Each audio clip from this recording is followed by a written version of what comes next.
สบายดีท่านผู้ชมที่เคารพปัจจุบันพยาธิอักเสบปอดจากเชื้อจุลโรคสายพันธุ์ใหม่หรือ 2019 nCoV ได้กลายเป็นจุดสนใจของโลกพยาธิอักเสบปอดสายพันธุ์ใหม่นี้แม้นแพร่ระบาดจากเมืองอู่ฮั่นแขวงหูเป่ยของจีนตามสมแผงได้ฮู้มาฮอดปัจจุบันอยู่จีนไทยญี่ปุ่นสาธารณรัฐเกาหลี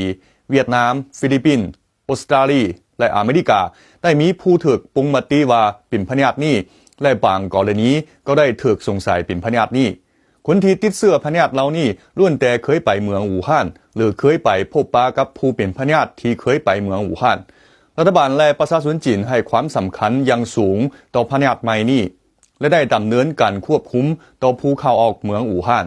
พร้อมทั้งเรียกร้องให้คนต่างแขวงอย่าไปเมืองอู่ฮั่นและคนอู่ฮั่นอย่าออกนอกพื้นที่ดนนอกนี้โดยในไซหลายเนี่ยที่มีคนจำนวนหลวงหลายจำเป็นต้องเดินทางในหลายเนี่ยปุ่มกุดจีนรัฐบาลจีนได้ถือเอาเวียกป้องกันพยาธิอักเสบปอดจากเชื้อจุลโรคสายพันธุ์ใหม่เป็นเวียกปุริมาสิทธิ์ระดับชาติฉะนั้นพยาธิเทือนี้ได้รับการควบคุมตั้งแต่หลายเนี่ยเบื้องต้นปัจจุบันรัฐบาลจีนได้เรียกร้องให้ประชาชนอันไพศาลเหตุเวียกงานป้องกันให้ดีโดยให้ใส่ผ้าอัดปากและหลีกเลี่ยงการเตือนทางไปนอกพื้นที่ถ้าบ่จำเป็นในการป้องกันพยาธิอักเสบปอดครั้งนี้มี2ท่านเฮ็ดให้สมแพงตื่นตันใจหลายคือท่านจุงหนานซันอายุ84ปีบัณฑิตของสภาบัณฑิตวิศวกรรมจีน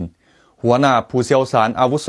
ของคณะกรรมการสาธารณสุขและสุขภาพแห่งชาติจีนท่านได้เรียกร้องให้คนทั้งหลายอย่าไปเมืองอู่ฮั่นแต่ตนเองสัมผัสเตือนทั้งไปอู่ฮั่นเพื่อซี่น้ำเวียกงานป้องกันพยาธิยังเป่าห่วงชีวิตตนท่านผู้ชมผู้เฒ่านี้ก็คือบัณฑิตจุงหนานซาน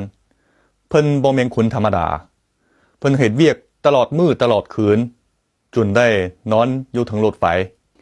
อีกท่านหนึ่งเป็นแพทย์หมอท่านเป็นอาสาสมัครเข้าร่วมเวียกงานปิ่มปัวพยาธิอักเสบปอดและเขียนไปห้องขอว่า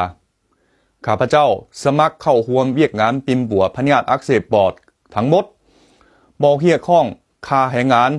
ถึงว่าจะพบกับสภาพอันตรายก็ตามท่านผู้ชมภาพนี้ถึงว่าเป็นเจี้ยไปนึ่งซื่อแต่ว่ามันได้แสดงให้เห็นน้ำใจของแพทย์หมอท่านนี้สงแพงเชื่อมั่นว่ามีพวกเพิ่นเป็นแบบอย่างที่ดีประชาชนจีนยอมจะสามัคคีเป็นจิตหนึ่งใจเดียวเอาชนะพยาธิอักเสบปอดในครั้งนี้สุดท้ายสงแผนอยากบอกเพื่อนมิตรลาวทั้งหลายบัณฑิตจุงหนานซานชี้ให้เห็นว่าเชื้อจุลโรคสายพันธุ์ใหม่นี้มีความเป็นไปได้สูงว่าติดแปดมาจากสัตว์ป่าฉะนั้นสงแผนจึงขอบเตือนให้เพื่อนมิตรทั้งหลายอย่ากินสัตว์ป่าอีกเลยเอาละเมื่อนี้ก็เว้าเท่านี้ก่อนขอให้ทานมีสุขภาพเข้มแข็งปราศจากโรคภัยไข้เจ็บตลอดไปสบายดี